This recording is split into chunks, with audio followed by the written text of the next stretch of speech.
मई 5 हमारे प्रतिदिन की रोटी मिनिस्ट्रीज की ओर से आप सभी को नमस्कार। आज के संदेश का शीर्षक अनुग्रह और परिवर्तन, टॉम फेल्टन की ओर से।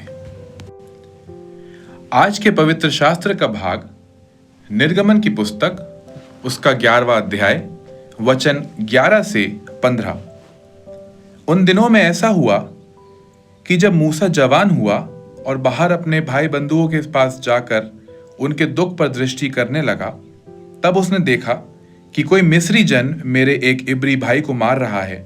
जब उसने इधर उधर देखा कि कोई नहीं है, तब उस मिस्री को मार डाला और बालू में छिपा दिया।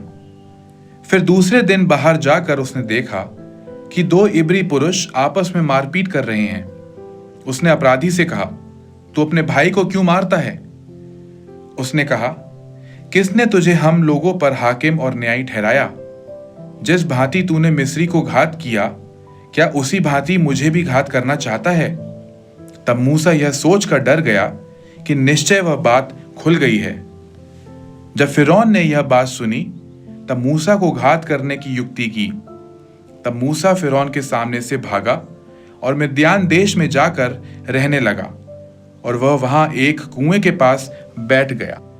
मुख्य वचन निर्गमन 2 वचन 14। मूसा डर गया और उसने सोचा, जो कुछ मैंने किया है वह प्रकट हो गया होगा। अपराध चौंकाने वाला था और इसे करने वाले व्यक्ति को जेल में आजीवन कारावास की सजा सुनाई गई। इसके बाद के वर्षों में एकांत कारावास में उस व्यक्ति ने मानसिक और आत्मिक चंगाई की प्रतिक्रिया। यह उसे पश्चाताप और यीशु के साथ एक बहाल रिश्ते की ओर ले गया। इन दिनों उसे अन्य कैदियों के साथ सीमित बातचीत की अनुमति दी गई, और परमेश्वर के अनुग्रह से उसकी गवाही के द्वारा कुछ साथी कैदियों ने मसीह को उद्धारकर्ता के रूप में ग्रहण किया।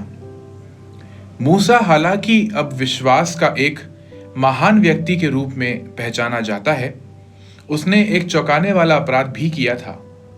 जब उसने एक मिस्री को एक इब्रानी को पीटते हुए देखा, उसने इधर उधर देखा कि कोई नहीं देख रहा, और मिस्री को घात किया और बालू में छिपा दिया। इस पाप के बावजूद परमेश्वर ने अपने अनुग्रह में अपने अपूर्ण सेवक के साथ कार्य समाप्त नहीं किया। बाद में उसने अपने लोगों को उनके अत्याचार से मुक्त करने के लिए मूसा को चुना। रोमियो 5:14 में हम पढ़ते हैं, तो भी आदम से लेकर मूसा तक मृत्यु ने उन लोगों पर भी राज्य किया जिन्होंने उस आदम के अपराध की नाई, जो उस आने वाले का चिन्ह है, पाप न किया। परंतु निम्नलिखित पदों में पौलुस कहता है कि परमेश्वर का अनुग्रह हमारे लिए संभव करता है, चाहे हमारे पिछले पाप कुछ भी हों, हम उसके साथ परिवर्तित और धर्मी किए जा सकते हैं।